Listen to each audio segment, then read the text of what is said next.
Hey everyone, welcome back to On Purpose, the number one health podcast in the world. Thanks to each and every one of you that come back every week to listen, learn, and grow. Now, it's not often that I get to sit down with someone whose work I've studied as deeply as our guest today. But some of the books that I recommend the most in my life that have been life-changing for all of you, when you're saying to me, Jay, what's your favorite books? A number of them come from today's author. So today's guest is none other than Walter Isaacson, who has been a journalist, an author, and professor of history at Tulane. He's the past CEO of the Aspen Institute, where he is now a distinguished fellow and has been the chairman of CNN and the editor of Time magazine.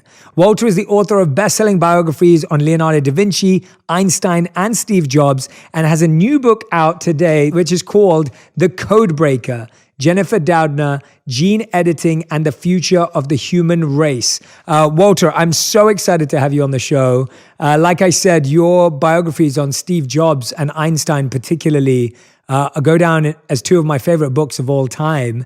And this one has been the most intriguing read. I was not expecting you to do this, but thank you so much for doing the show. Jay, thank you for all you just said. Yeah, I mean every word. I put the Steve Jobs biography into my top 3 books of all time. Well, that's because of Steve Jobs. I just tried to report, and he's the one who led the interesting life. No, absolutely. But you captured it splendidly and beautifully. But I wanted to start somewhere a bit more wild card, Walter. I wanted to ask you that I've noticed that you have a keen interest in basketball, and you retweet these little basketball videos all the time. When did you fall in love with the sport, and who's your team? Oh, no, I just actually like the New Orleans Pelicans. So I'm very much a New Orleans person, and I'm in mourning about Drew Brees retiring from the Saints.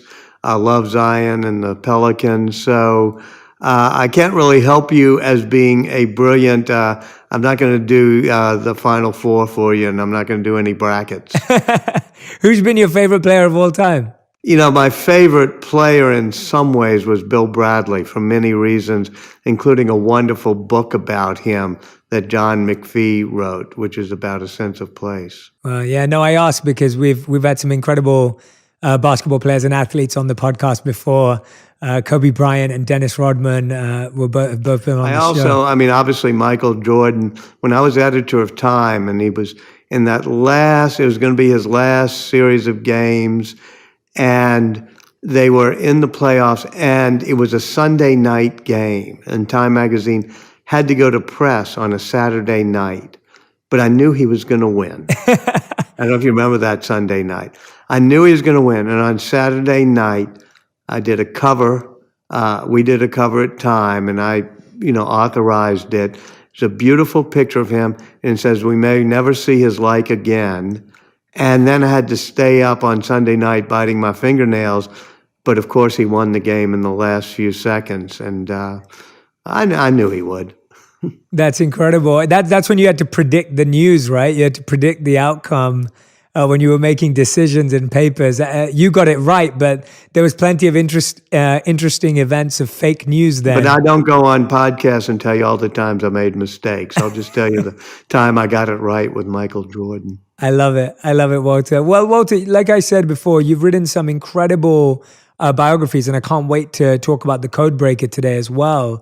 But how did you get into actually writing about geniuses, icons, innovators? Because it's a real task to get so intimately deep into someone's life and be able to share their life in such an authentic way. How did you first find that fascination, and then secondly, develop the skill and the art of storytelling? Well, I come out of Louisiana here, and I had a mentor, a novelist named Walker Percy. Not that famous, but a great novelist. He said there are 2 types of people come out of Louisiana: preachers and storytellers. He said, for heaven's sake, be a storyteller. The world's got far too many preachers. And I think that's the best way to tell a story, even a story about gene editing and, RNA vaccines, is not just doing an analytical story or an opinion piece or whatever, is just instead say, let me tell you a story. And you make it a journey of discovery. And so what I like to write are journeys of discovery about creative people. Now, in my career, I've known a lot of smart people, But at a certain point, I realized smart people are a dime a dozen. They don't amount to much. You have to be like Steve Jobs and think different. And so what is it that makes people creative? And so with any of my subjects, we go hand in hand on a journey, and I'd almost call it an adventure, in which we say, okay, here we're going to go through this together, we're going to grow, we're going to learn things, and we're going to see how the creative process works. So if I have a aim, it's what is creativity and how do people achieve it? And the best way to do it is not say, here's 7 lessons to creativity or the 12 secrets to creativity. Those books don't appeal to me. What appeals to me is the way the Bible does it, it's the way biographers have always done it, is let me tell you a story. And you explain creativity through the journey of a person, whether it be Ben Franklin, Steve Jobs, or Jennifer Doudna, or Leonardo da Vinci. Yeah. And that was cool. Absolutely. No, I love that. That's such a great answer. And obviously, some of these people you've actually spent time with, and some of them, of course, you didn't spend time with. What's the difference between that opportunity? Like, what's the difference in the process? Because I can imagine that not spending time with someone and researching their life is far more difficult, but at the same time, it's quite challenging to be so intimate with someone without judging and projecting your own view of them onto them. So how are you able to balance both of them? Yeah, you do end up, when you spend a lot of time with somebody, you bond with them. And in some ways, even though Steve Jobs had a lot of rough edges, I tried to put it in such a context because I so thought he was an amazing person that I said, okay, he drove people mad, he drove them crazy, but he also drove them to do things that they never knew they would be able to do.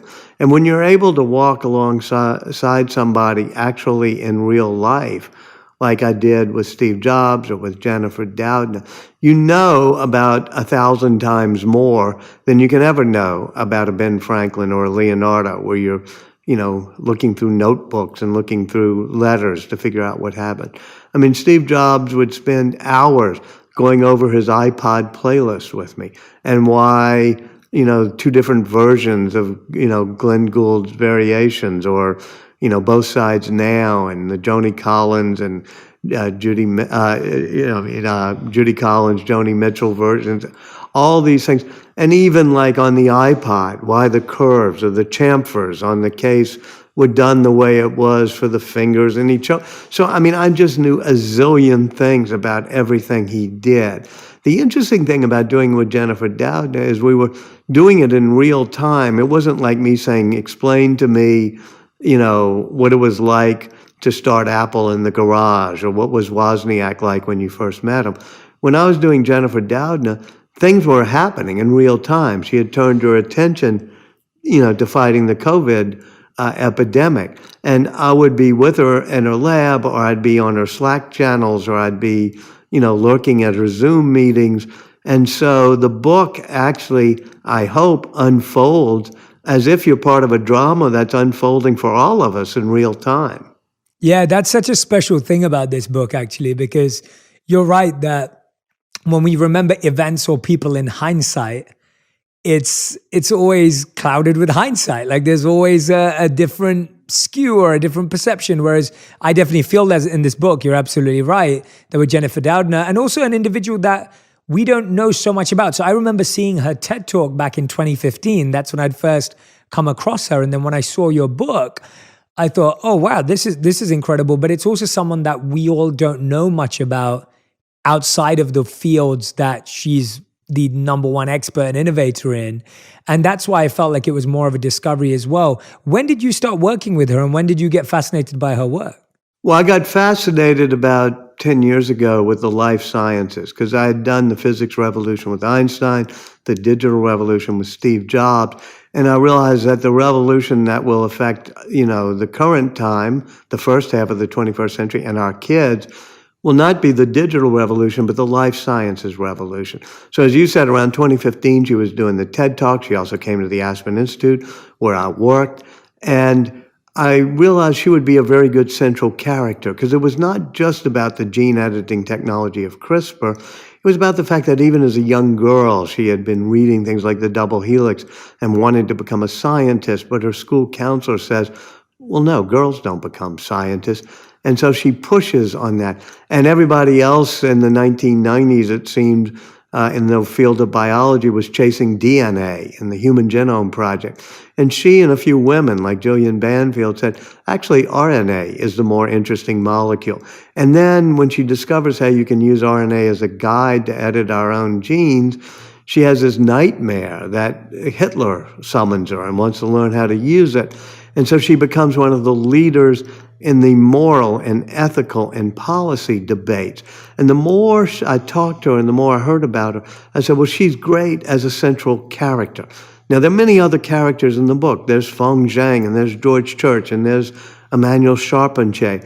But Jennifer, as a central character, helps connect it back to the time when Watson and Crick wrote the double helix, all the way through the current period where day by day we're trying to create these new antiviral technologies and detection technologies using CRISPR.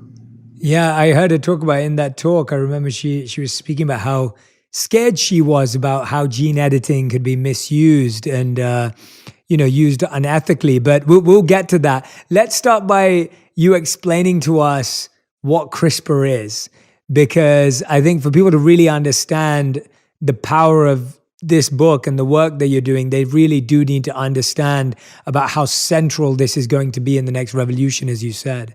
Right, and it's a pretty simple system. Bacteria have been using it for 1 billion years, and they're not all that smart. What they do is whenever they get attacked by a virus, and that war between bacteria and viruses is a worse war than even our war against viruses. So whenever a virus attacks a bacteria, or some of these bacteria, the bacteria take a small mugshot of some of the genetic code of the attacking virus.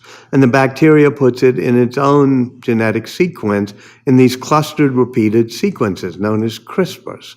And so if they ever have the virus attack them again, they got this mugshot, and they can use a tiny snippet of RNA as a guide to go and use an enzyme to chop up the attacking virus. So in other words, it's an immune system that bacteria have developed and can adapt to each new wave of virus. Well, that's really useful these days when it's happening to us. But what's also useful is that Jennifer Doudna and Emmanuel Charpentier, with their colleagues, figured out, I can take that guide that's moving the enzyme to cut DNA, and I can reprogram it. And I can make it cut DNA wherever I tell it to.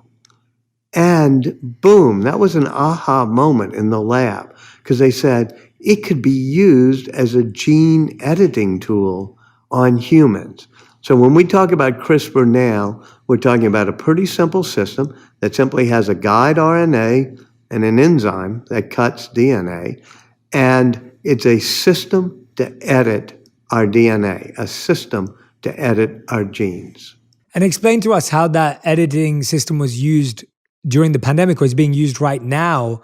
Because I think sometimes when you hear about these ideas, you kind of think, oh, that's a sci-fi movie. That's probably something that's going to happen in the future. A lot of people's minds will postpone that being practical, but it's being used right now. It's been used in the last 12 months. Well, it's been used recently to cure genetic diseases such as sickle cell anemia. In my book, there's a wonderful person named Victoria Gray in Mississippi. She's suffered sickle cell her whole life. She had CRISPR used on her blood cells, and she doesn't suffer from sickle cell now. There's a young kid, David Sanchez, 17 years old, loves playing basketball, except for when he doubles over with sickle cell. And they say, okay, we could also edit your reproductive cells so your children will never have sickle cell. In other words, we can make inheritable edits. It'll be passed down throughout the species. A Chinese doctor did that 2 years ago and made inheritable edits on embryos so that the resulting twin girls didn't have the receptor for HIV, the virus that causes AIDS. Now, everybody, including Jennifer Doudna, was upset.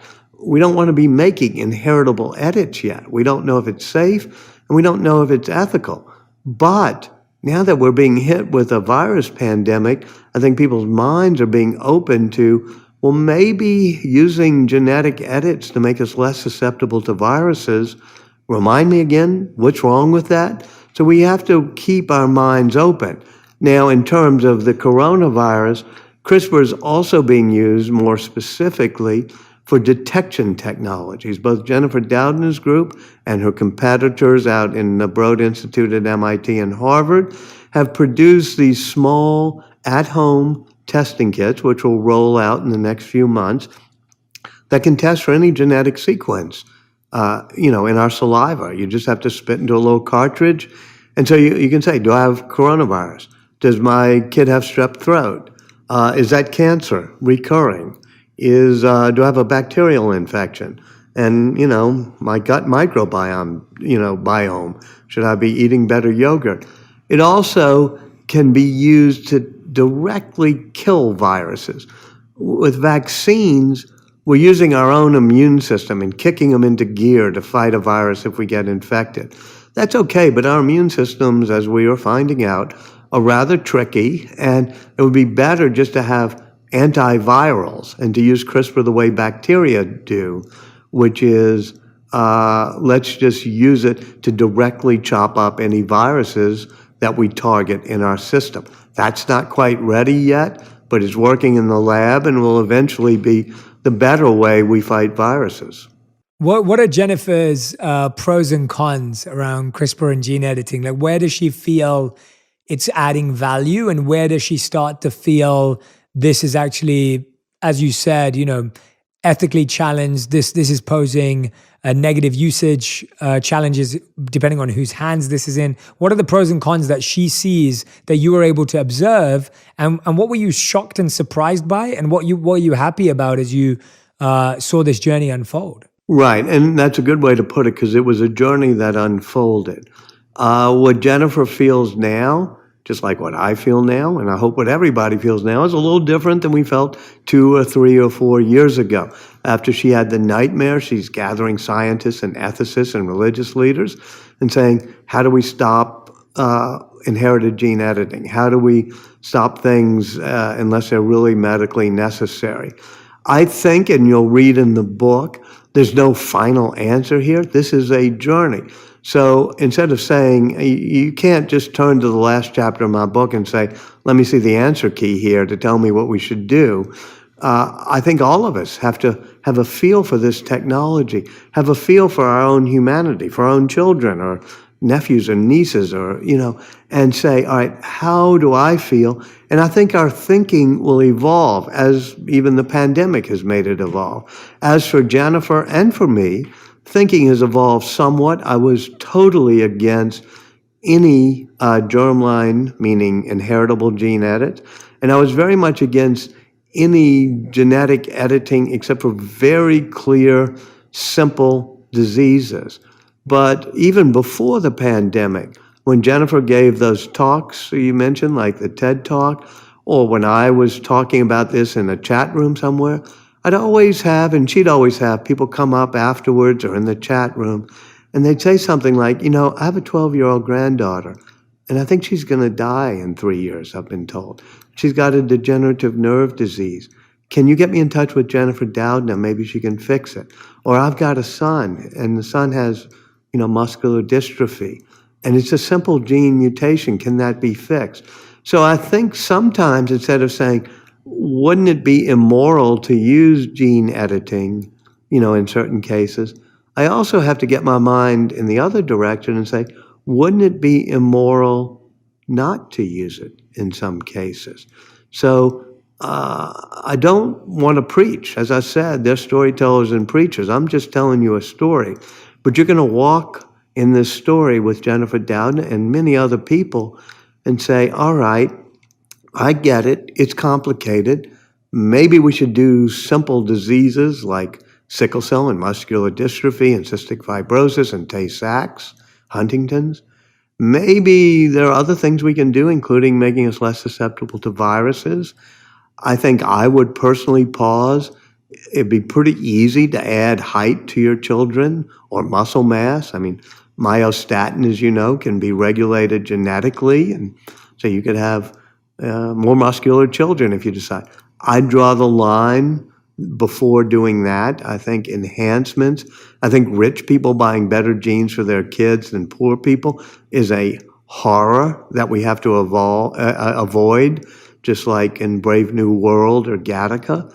And I think editing out the diversity of our species. I love the balcony behind me on Royal Street in the French Quarter here in New Orleans. I just look down and see people tall and short and, black and white and Creole and, various hues and fat and skinny and gay and straight and trans and, sighted and blind and, and I think, okay, the diversity of our species is a really cool thing. Let's not mess with that. Yeah, that's fascinating because, yeah, as soon as you're getting into the aesthetic enhancements, it's different for its use from serving. But yeah, it's such a subjective thing, Walter, of what someone thinks is important and what is available to someone. One of the things that I love that you've helped me do personally, and something that I like to encourage my listeners to do, is to study people's lives.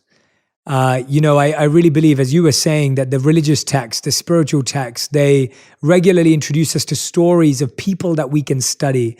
I wonder, what have you learned from Jennifer Doudna beyond, of course, the ideas of CRISPR and gene editing? What are some of the things you learned about the way she lives and the way she thinks that you may have started to imbibe yourself, or something that you admire and that you're passing on? What are some of those more softer aspects? One of the things is that creativity is a collaborative effort and innovation's a team sport.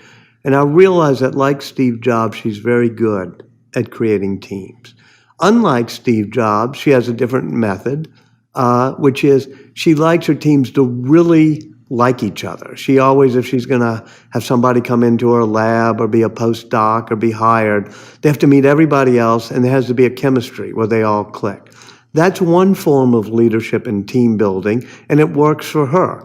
If you read Doris Kearns Goodwin's Team of Rivals, or about Franklin Roosevelt, or Steve Jobs, they often like to have more creative tension within the team. Well, you know what? That works too. What I learned from Jennifer Doudna is you have to look inside yourself and say, what is my best approach at being a collaborator, a creative team builder, and I'm going to do it my way and be comfortable with it. And I learned that I'm not a particularly great manager. I like teaching and I like writing, but when they ask me to run a big company like CNN, I'm not good at being the boss every day and managing a lot of high maintenance people all the time. So I watched Jennifer Doudna and I said, well, play to your strengths here. Have creative small teams that get along well. And that's different from people who are going to be managing huge enterprises with a lot of creative tension. But each is a way to make a contribution to creativity. I love that your answer is not singular. It's not one-dimensional. It's the idea that certain people liked creative tension in teams, and that's how they succeeded, and other people loved creative chemistry, and that succeeded. Because I often think it's so easy to be like, this is the only way that teams can thrive and teams can be successful. But you're seeing from two phenomenal individuals and their teams that actually both have worked before. And I look at Ben Franklin. He wasn't the smartest of the founders, and he wasn't the, that was Jefferson and Madison, and he wasn't the most passionate. That's Sam Adams or his cousin John. But he was a team builder. He's the one who can bring them all together. And, as I said, I really don't like those books that have on their cover, the 7 secrets of building teams or something, or, creative team building and 12 easy lessons. I think you have to learn that different people do it in different ways. I did it differently at Time Magazine and CNN than, other people did when they were running publications. But I learned from Jennifer, make sure you understand what you're most comfortable with and lead with that strength. That seems to be a recurring theme, the idea of repeating strengths or emphasizing or going all in on your strengths seems to be a recurring theme. What was it about Steve Jobs that you think rubbed off on you? What part of that energy or abilities or skills or things you saw, did any of it, if any of it, rub off on you? Well, there were many lessons from the book. I wish more of them had rubbed off on me. I'd love to be more like Steve Jobs, although perhaps kinder and gentler at times. But one of the things that impressed me was his passion for perfection and for the product. When he was a young kid, his dad was building a fence around the backyard of the house, and young Steve was helping with his hammer. And his father said, we have to make the back of the fence just as beautiful as the front. And Steve said, well, it faces these woods and marshland. Nobody will ever see it. Nobody will know. And his father said, well, you will know. And so Steve Jobs, even when it came to the circuit board in the original Macintosh, wanted it to look beautiful, even though he had made the Mac into an appliance that the ordinary user couldn't open. I mean, it didn't have a screw you could open up the back and see the circuit board. But Steve always felt that if you care enough about the beauty of the parts unseen, you're going to have a passion for making a great product. I think far too often people are trying hard to make a profit, or they're trying hard to get a product out the door. They don't pause and say, I could sacrifice a little of the profits and even sacrifice a little of the rush, but I can make it really beautiful. And even in a small way. I mean, that's why I hold my books for a year, longer than I need to, because I just want to go over and over again each thing. But in a small way, for example, the paper quality of the book. I kept pushing the publisher. I want color pictures throughout. I don't want it to be this little insert of things. And I want high quality paper. I learned that with the Leonardo da Vinci book. And so this book, I said, take it out of my royalties. We're going to split the cost of this, but I don't want you to charge more than most books. I want it to be, less than most books, but I want you to use high quality paper, have color pictures throughout, a lot of pictures, because I just want people to feel the book and look at it and say, oh, that's a nice product. Even if they, leaving aside whether I got the words all right, I want the product to look good. I want, as Steve Jobs said, even the parts unseen. Most readers don't know the paper stock and the weight of the paper stock and the count. And I know that from the magazine world, the matting and the coating and stuff. But they sense, even the parts that they can't fully see, they sense, okay, you tried to make it high quality. That's what I did with this book.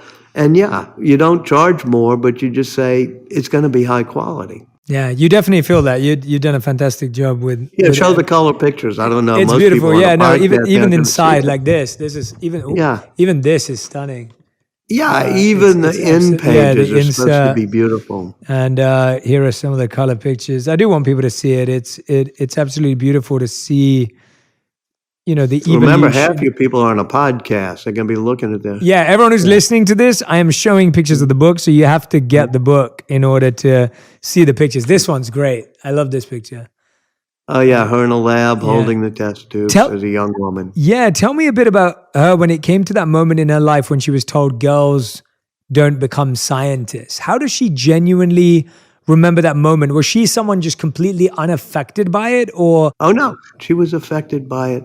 And you know what? You'll see in the book, and I hope she'll forgive me for saying so, she still got that streak of insecurity of having been a sixth grader and told, no, you can't do this. And when she's in college, you showed that picture of her holding the test tube at the Pomona College chemistry lab. She thought, well, maybe I can't do it. Maybe I should be a French major. But she persists. And so that's another lesson in this book. And all the way through, we all overcome some obstacles. We all feel like outsiders at times. Maybe there are a few of us who don't have any insecurities, but I've not met any. And so I think we have to know the insecurities instead of ignoring them. Well, I think that's what really helped me when I was reading your work on both Einstein and Steve Jobs, was around the number of failures and rejections and setbacks.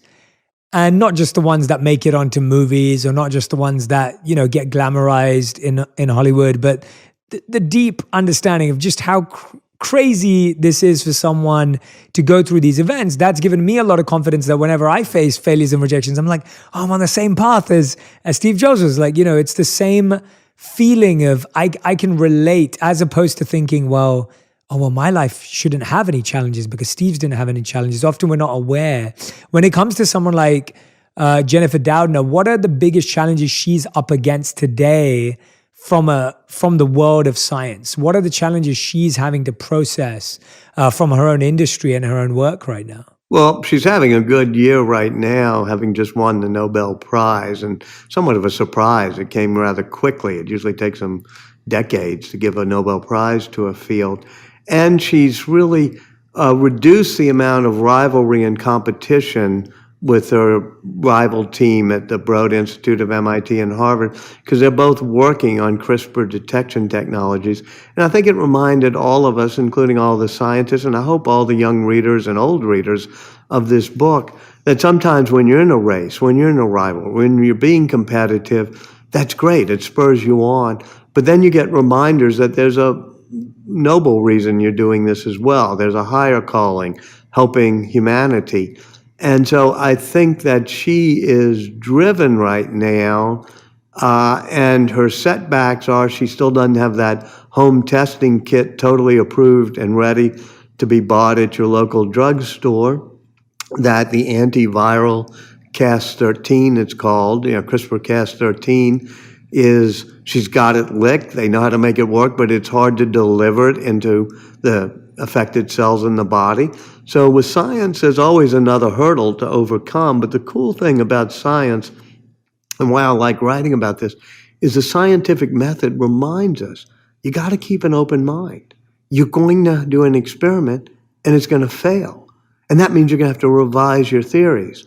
Well, you know what? We've been pretty bad at doing that in our politics and our civil discourse, to be able to say, well, I actually have this belief and theory, but I'm seeing new evidence, so maybe I'll revise it.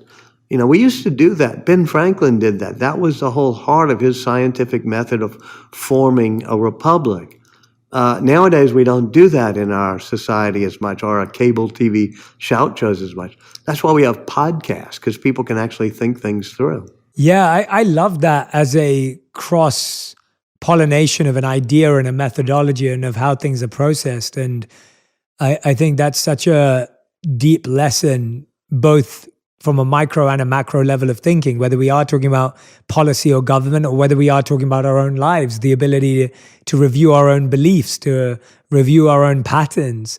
And that is one of the reasons why I absolutely love podcasts, because we can think things through and not have to not have to make something definitive, and allow ourselves to explore and experience something. When you're writing these books and mapping out people's lives, what kind of measures do you have to take to not project your subconscious beliefs onto them and onto the book? Because I find like that must be, to me, that sounds like one of the most difficult things to do. Because you must have really learned the skill of realizing that there is no truth. There is only both people's perception of the experience. Would you agree with that? Or would you say there's always a fact? I'm not trying to agree with you on that. I don't know that we'll ever get to absolute truth at all times. And sometimes we think we get it at truth and we have to revise it. But I think that's your lodestar. That's where you set your compass needle, which is there's going to be some truth in here somewhere, and I just have to listen to all the different sides and look at all the different evidence. I've got the patent battle in my book between Jennifer Doudna and Feng Zhang. Well, I spend a lot of time looking at evidence. People may disagree with my conclusions about that epic battle they're going through over the patent for the use of this gene editing tool. But I hope I'm keeping my eye on the ball of trying to get to the truth on this. And even though I may miss occasionally, I hope I keep enough of an open mind that somebody says, well, you actually missed this point. Here's some more facts. I'll recalibrate a bit. But I grew up in a tradition of journalism that now seems antiquated, which is, it's not about me. It's not about my opinions. I got to make sure I keep my opinions as far as possible out of the way, except for when I'm forming my opinions based on my reporting and the facts. So I'm not trying to say I'm coming at this with a bias that I believe we should gene edit for Tay-Sachs and not sickle cell or something, Yeah, right. or vice versa. I feel that I've got to be objective. And people say, well, there's no such thing as objectivity. I go, yeah, there are actually things you can test and see what's right and what's wrong. And even though we'll never get at absolute truth and we'll never get at being absolutely objective, we can always say, that's what we're aiming for. I think that's a really good answer to a difficult area to understand. When it comes to those skills, Walter, what you do a lot of listening in your line of work. When you're listening to people, you're observing people, you're researching. Give us your best tip on listening and being present that people can actually use in their life, because that's a skill that you've obviously honed and developed to work with some of the most incredible people on the planet.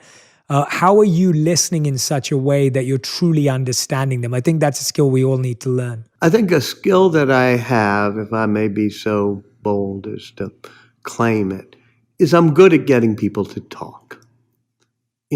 Whether it's a Jennifer Doudna or a Henry Kissinger or, who I wrote about years and years ago, or Steve Jobs, where I just sit there by his bed when he was ailing, and I can get him to talk. And one secret is just let him talk. You don't have to ask a whole lot of long questions. You can just say, tell me about it.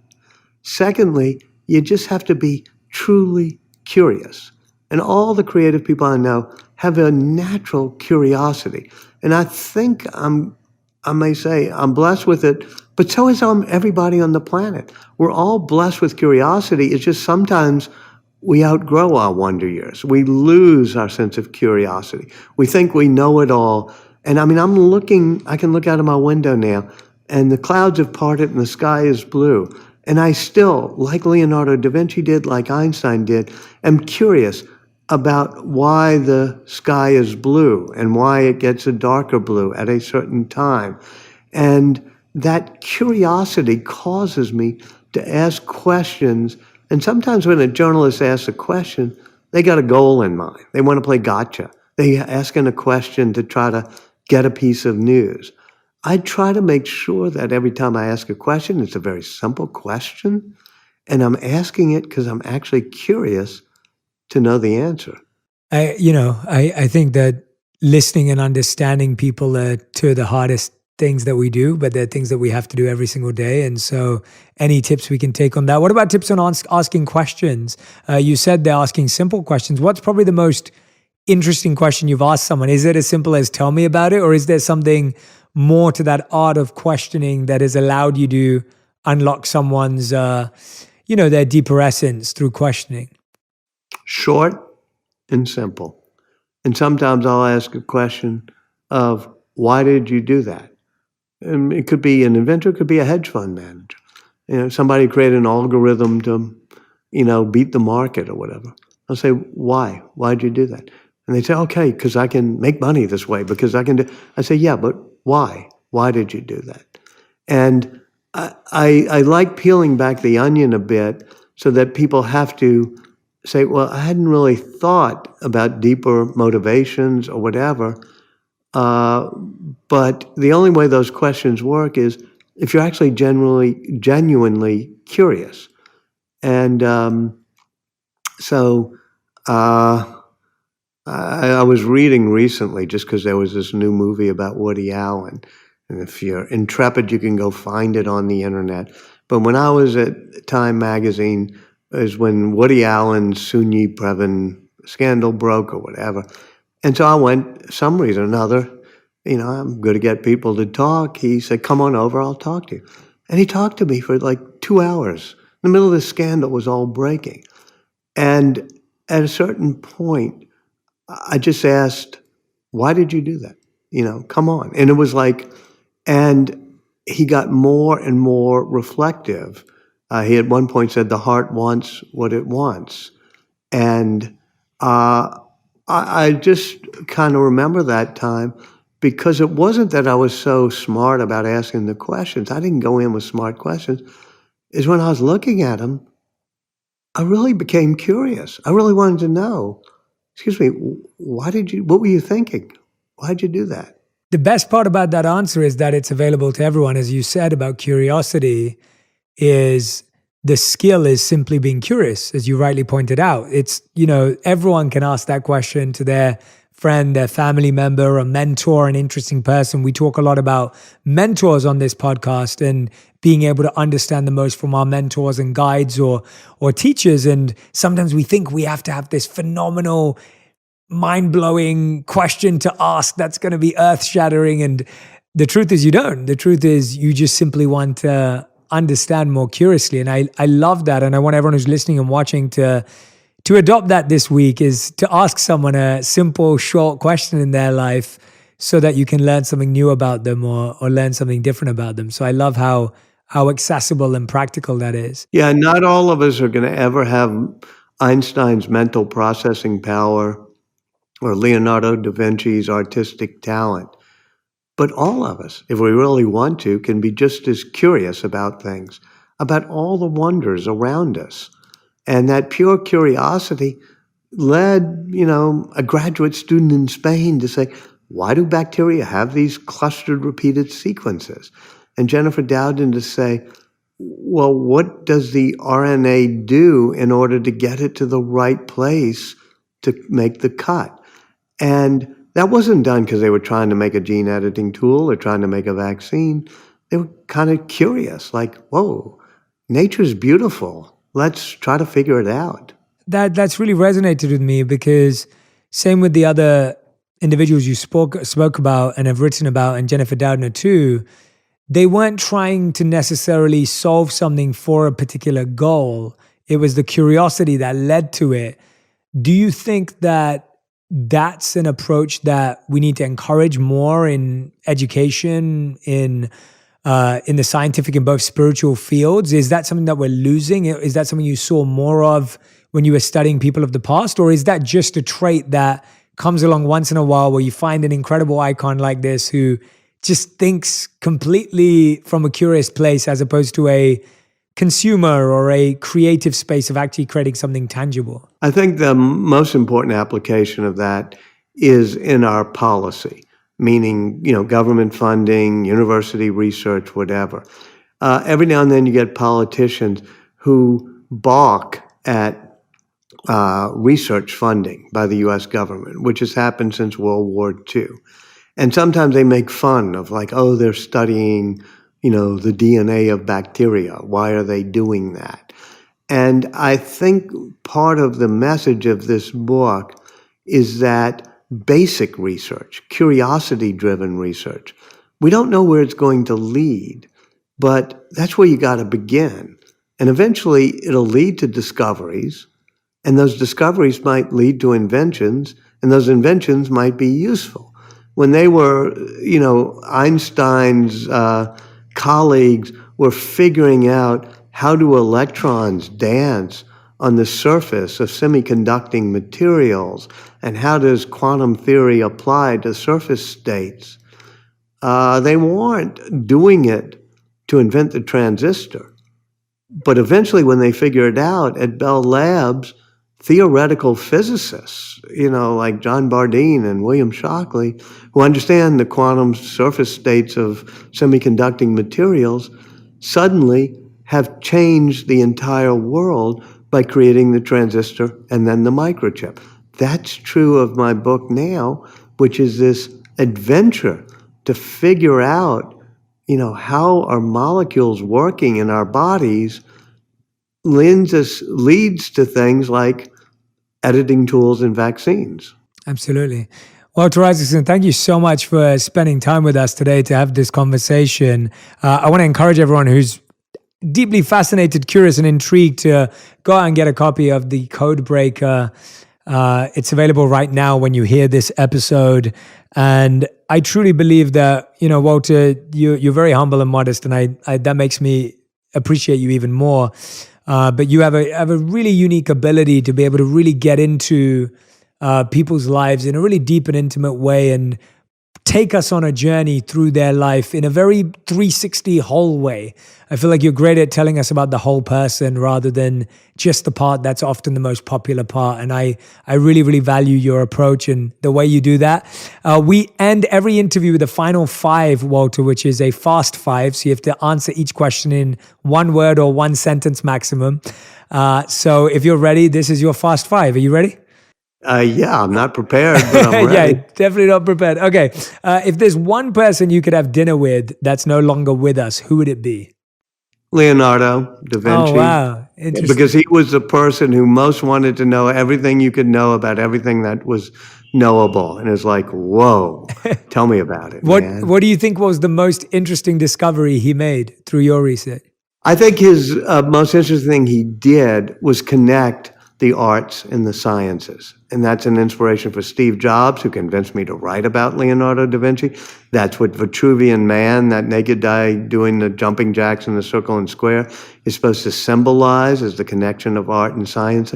And that's why the Mona Lisa has the most amazing smile. It's because he studied optics, he studied nerves, he studied perspective, and he was able to meld art and science to make the greatest painting ever. I love that. That was only one question, by the way. I got excited. Oh, yeah. I got And curious. that was more than one sentence. I I'm got screwing curious. it up. So yeah, when I get curious, we can break the rules. The second question: who alive would you most love to have dinner with? Probably Elon Musk. I've actually, because of what I do, I've been able to have dinner with really interesting people, and I admire the hell out of Bill Gates, Jeff Bezos, but I've actually been able to pick their brains before. Elon, I'd like to figure him out. Nice. What would you ask him? What do you think is the most fascinating discovery you'd like to make there, or what are you curious about with him? I would drill down on battery technology, because I often find that truly being curious about something they're curious about is a way to connect. Absolutely. Beautiful. I love that. All right. The third question. We're only on question 3, even though I've asked like 4 questions already. Question number 3 is, what's the biggest thing you learned about yourself in the last 12 months? I can't remember whether Aristotle or Plato said it, but, we're a social animal. And it's really hard for me to be locked down. I was not great during this pandemic. I still went out to dinner with friends, outside, socially distanced, but I need to be around other people. I recharge my battery by listening to other people. Beautiful. Question number 4, as a prolific author, what's your favorite book? And if you can't give me 1, you can have 3. What are your top 3 favorite reads in your own life and your own journey? The Moviegoer by Walker Percy, because it's about, like any great book, including nonfiction, it's about a person goes on a journey. And we're all on a journey, and that book gets it. And speaking of great journeys, Moby Dick. I think you could pick Huck Finn, but Moby Dick is the same sort of thing, and so is the Odyssey. It's a person goes on a journey, and Moby Dick, it just grabs me because the detail and the curiosity and the passion. And third book, let me pause. I've answered too much, and I've said too many sentences. I love a lot of other books. I'm not sure I want to put them in the pantheon with Moby Dick for me. That's fine. That's beautiful. And the 5th and final... Although I did just read recently, James Baldwin I've gotten into. And Tell Me How Long the Train's Been Gone. My dad wanted me to read it before he died. Wow. And I read Eddie Glaude's book on James Baldwin. Wow. That's beautiful. Thank you. And then the 5th and final question, if you could create one law that everyone in the world had to follow, what would it be? Be nice.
Be nice. I love it.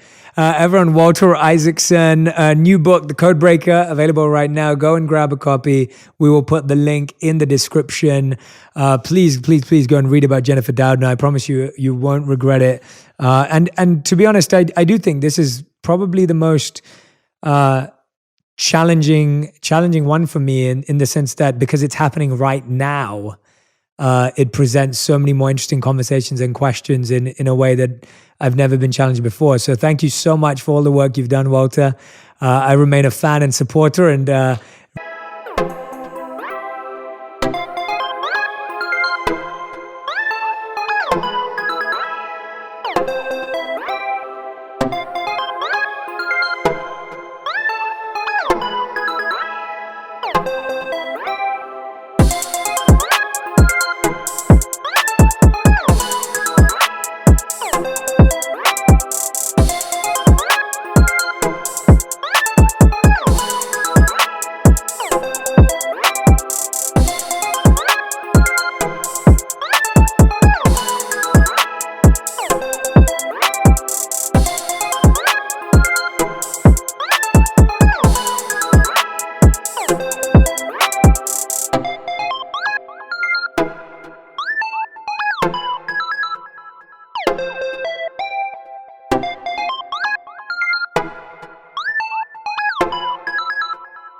really loved meeting you today and appreciate your energy through the screen. I look forward to having dinner with you, hopefully one day. And again, I appreciate you so much. Is there anything else you'd like to share with our audience today that I haven't asked you about? You're a great interviewer. I think you know all the ways of being curious. So thank you. And also,